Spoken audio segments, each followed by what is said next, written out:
Guys ఈ వీడియోకి నేనైతే 500 లైక్స్ అయితే ఎక్స్‌పెక్ట్ చేస్తున్నా. సో, మీరైతే లైక్ అయితే చేయండి. మీరు లైక్ చేయడం వల్ల ఇంకొంతమందికి ఈ వీడియో అనేది రికమెండ్ అవుతది. చలో వీడియోస్ అయితే స్టార్ట్ చేద్దాం.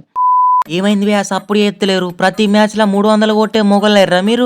నీయవ్వ ప్రతి మ్యాచ్‌ల వచ్చుడు, ఫస్ట్ బ్యాటింగ్ చేసుడు, 250, 300 కొట్టుడు, లేకపోతే 10 ఓవర్లలోనే మ్యాచ్‌ను ముగించుడు. అట్లా ఆడితే మీ అవతలున్న ఆపోజిట్ టీమ్‌లో ఉన్న ప్లేయర్ల మెంటల్ హెల్త్ ఏం కావాలి? అందుకే మిమ్మల్ని మీ హోమ్ గ్రౌండ్‌లోనే ఇట్లా విసికి పడేసినాం.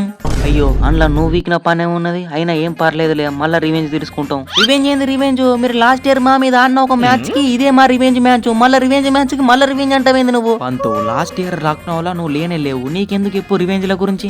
యెస్ పంతు లేడు కానీ నేనున్నా. అందుకే పగబట్టినట్టు అన్న. నీ యవ్వ నికోలస్ పూరన్ అంటే 3 మ్యాచ్‌లకి ఒక్క మ్యాచ్‌ల పర్ఫార్మెన్స్ ప్లేయర్ అని ట్యాగ్ ఇచ్చిండ్రు. ఇప్పుడు చూపిస్తా కన్సిస్టెన్సీ అంటే ఏందో. ప్రతి మ్యాచ్‌ల 70, 80 రన్స్ చంపుతా. విభాస్ తమ్ముడు ఫైర్ మీద ఉన్న ఎస్ఆర్హెచ్‌ని ఓడించిర్రు. మీరు చేయబట్టి వేరే టీంలో కూడా కాన్ఫిడెన్స్ వస్తది. అట్లుంటది ధోని భయ్ మా ఎల్ఎస్జీ తోని ఫస్ట్ మ్యాచ్‌ల 72, ఈ మ్యాచ్‌ల 52. ఇక మాకు తిరుగులేదు ట్రాఫీ మాదే.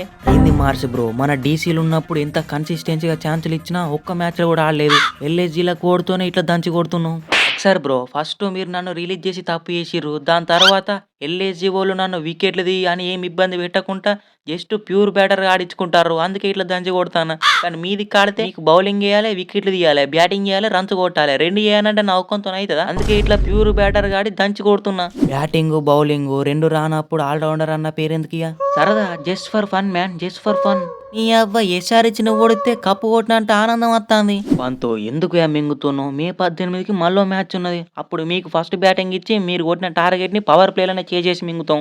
మీ హోమ్ గ్రౌండ్ కి వచ్చి మేమే టాస్ గెలిచి మీకే బ్యాటింగ్ ఇచ్చి మీరు కొట్టిన టార్గెట్ ని 16 ఓవర్లకే చేసేస్తే ఈ మాత్రం సెల్ఫ్ డబ్బా కొట్టుకోవద్దా? అరే పంతు మా బ్యాటర్లు ఈ మ్యాచ్‌లో ఫెయిల్ అయినా గానీ మేమందరం కలిసి 190 కొట్టినాం. మా బౌలింగ్ ఏదో కొంచెం వీక్ ఉన్నది కాబట్టి డిఫెండ్ చేసుకోలే. ఏంది వీక్ ఉన్నదా? మీ దగ్గర వీక్ అని ఉన్నది. మా దగ్గర అయితే అసలు బౌలింగే లేదు. మీ దగ్గర Shami, Cummins, purple cap winner, Patel, Aden Zampa ఇంతమంది బౌలర్లు ఉన్నారు. ముంబై తర్వాత బెస్ట్ బౌలింగ్ అంటే మీదే. మర్యాదగా మీరు మా చేత ఓడిపోయారని ఒప్పుకోర్రి.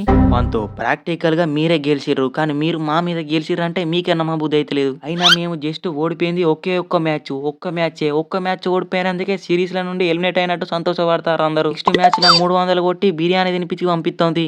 పంతు బ్రో నీకు అందరికంటే ఎక్కువ పైసలు ఇచ్చి కొనరు. నీకు ఇచ్చిన బడ్జెట్ లా ఒక చిన్నపాటి ఐపీఎల్ టీమే తయారు చేయొచ్చు. అన్ని గనం పైసలు ఇచ్చిన కానీ నువ్వు పర్ఫార్మెన్స్ ఇస్తలేవు. మన ఓనర్ గానికి పెద్ద బొక్కన పెట్టేటట్టున్నావు కదా. మక్రము నువ్వేదో పెద్ద 2 మ్యాచ్లలో పీకినట్టే మాట్లాడుతున్నావు కదా. నువ్వు కూడా ఏం రన్స్ కొట్టలే. అయినా నాతో ఆర్గ్యూ చేయాలనుకుంటే వచ్చిన బండి ఎక్కువ అట్లా కార్లకు ఇక్కడ దాకా పోయేద్దాం. పోయేటప్పుడు చెప్తా నీకు నేను ఎందుకు రన్స్ కొడతలేను అనేది. ఏ ఈ చిన్న విషయానికి కార్ ఎందుకు లే పంతు. నెక్స్ట్ మ్యాచ్ లో 50 కొట్టుకుందాం. ఏమైంది షేక్ తమ్ముడు? ఒకవైపు పూరన్ తాండవం, ఇంకోవైపు లార్డ్ షాదుల్ ఆగమనం. ఎవరు మ్యాచ్ విన్నింగ్ పర్ఫార్మెన్స్ ఇయరేంది? అన్న నేను 50 కొట్టు 2 మ్యాచ్లు అయింది. రెండు మ్యాచ్లలో 50 కొట్టలే నేను. నీ అవ్వ నేను 16 బాల్లలో 50 కొట్టేదాకా ఎవరిని మాటినా? ఇటు మనం బ్యాటింగ్ వల్ల ఓడిపోలే, మనం బౌలింగ్ వల్ల ఓడిపోయినాం. పోతే పోయింది. నెక్స్ట్ మ్యాచ్ లో చూసుకుందాం. ఇంకా డీసీతో ఉన్నది కదా నెట్ రన్ రేటు ప్లస్ 2 పాయింట్లు అన్ని తీసుకుందాం. నితీష్ తమ్ముడు జస్ట్ ఒక్క మ్యాచ్ ఓడిపోయినందుకే టేబుల్ టాప్ లో ఉన్న మనం టేబుల్ లో నెంబర్ 6 లకు పోయినాం. ఈ రోజు ఆర్సీబీ గానీ సిఎస్కే గానీ తక్కువ రన్స్ డిఫరెన్స్ తో ఓడిపోతే మనం నెంబర్ 7 లకు కూడా పోయే ఛాన్స్ ఉన్నది కమించన్నా. మనం పెంచి పెద్ద చేసిన మన అబ్దుల్ సమాదే 2 4లు 2 6లు కొట్టి మ్యాచ్ గెలిపించిండు. మరి ఎంత ధైర్యం ఉంటే నన్నే రిలీజ్ చేస్తారా మీరు? ఐపీఎల్ అయిపోయే వరకు చూపిస్తా అబ్దుల్ సమాద్ అంటే ఏందో ఎంత పెద్ద బ్యాటర్ అనేది.